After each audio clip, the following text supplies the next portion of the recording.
এই হচ্ছে মধুর চাক চিবানো যে মোমটা তৈরি হয় এটা আর কি। পারবেন পারবেন 40 কেজি, তাহলে কম নাই। এটা হচ্ছে একদম চাক চিবানো মধু। হ্যাঁ, চাক চিবানোটা আনা যায় না যখন মানে এই কিছুক্ষণ আগে এটা হয়তো বা কিছুক্ষণ করছে। আগে নিয়ে আসছে মধু। এটা হচ্ছে ওই যে মধু চাপলে, মধুর চাক মধুর চাপলে চাকটাই আর এটা কি। হচ্ছে মোম।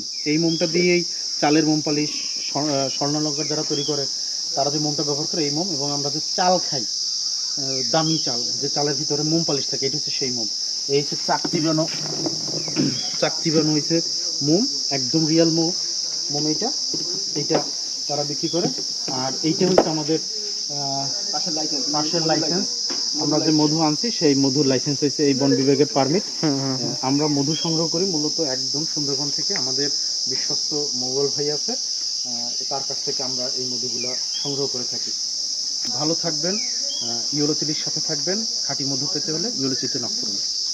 এবং এই হচ্ছে সুন্দরবন। এটা একেবারে হচ্ছে মানে সুন্দরবনের উল্টো পাশেই তাদের বাসা, আমরা যাদের কাছ থেকে আর কি মধু নেই। এই যে আপনার খালটা যে দেখতে পাচ্ছেন, এই খালটাই হচ্ছে সুন্দরবনের খাল।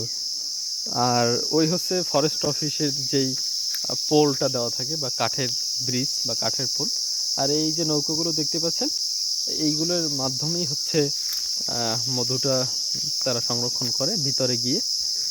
এবং কিছুদিন আগে যে আগুন লেগেছিল, আপনারা অনেকেই হয়তো বা নিউজ দেখছেন, সেটা হচ্ছে এখান থেকে বেশি না 400-500 মিটার দূরে আগুনটা লেগেছিল। ভিতরে কয়েক কিলোমিটার, প্রায় প্রায় 10-12 কিলোমিটারের বেশি হবে হয়তো, সম্পূর্ণ পুড়ে গিয়েছে।